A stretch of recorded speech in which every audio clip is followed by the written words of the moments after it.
Good morning everybody! Nandito na naman tayo sa mga simpleng luto ni Maria. Ngayon ay magluluto tayo ng beef mechado. Narito ang kanyang mga sangkap. 1 kilo beef cut into big cubes at least 2 inches. 1/2 cup soy sauce. 1 cup bell pepper cut into strips. 2 pieces potatoes quartered, 2 onions chopped, 1 tablespoon minced garlic, 1 can of Hans tomato sauce for 125 grams, and oil for cooking. Umpisa na natin ang pagluluto.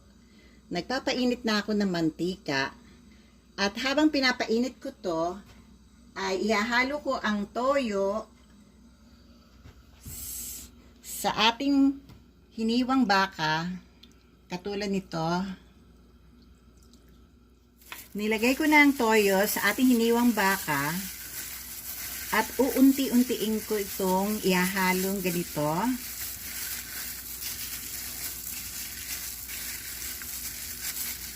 Ayan. Itatabi muna natin ito. Ilalagay ko na ang bawang.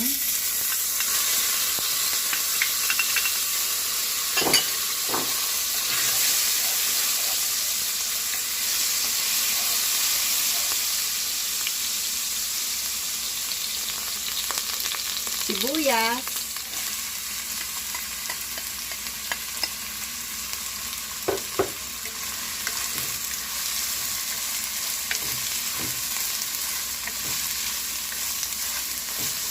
Katulad ng dati, nasa medium heat tayo at haluin lang natin ng haluin hanggang sa malanta ang sibuyas. Ito na, maganda na ang kulay ng sibuyas kaya pwede ko na ilagay ang ating baka. Inihalo ko na ang bakang may toyo at haluin natin ng haluin bago natin takpan muli. Pag tinakpan natin siya, be sure na nasa medium heat lang tayo dahil kailangan natin ay slow cooking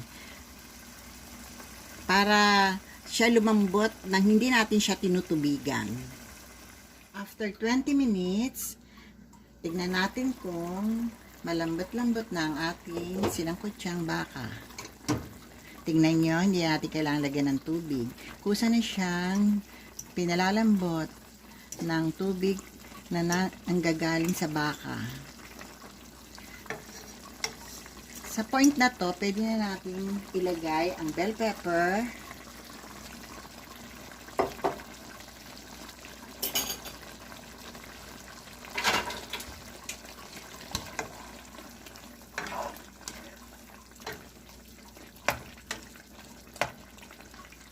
at tomato sauce, lalagay na natin.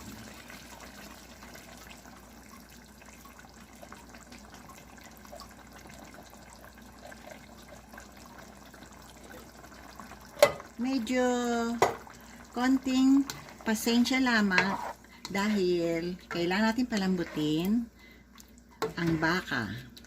Kaya hindi natin pwedeng apurahin ang pagluluto nito.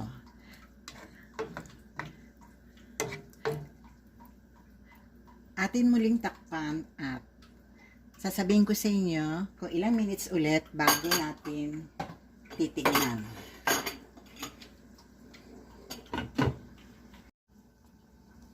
After 10 minutes, tignan na natin ang ating mechadong baka.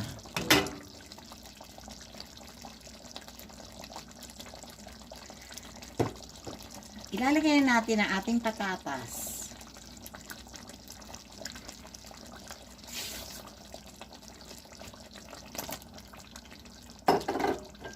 Haluin natin ng kaunti at be sure na ilagay nyo na ang apoy ng kalan sa low.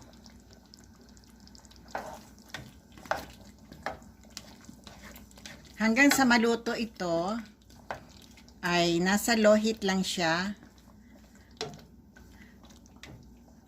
upang magsabay ang luto ng baka at ng patatas. After 20 minutes, tignan na natin kung luto na. Wow, ang bango. Malambot na ang patatas at ang karne. Pwede na nating i-off ang ating kalan. Ito na ang finished product, ang beef mechado. Sana'y nagustuhan nyo ang recipe kong ito. At kung gusto nyo pang makapanood ng aking mga videos, mag-subscribe lamang sa aking channel. Thank you. Bye-bye.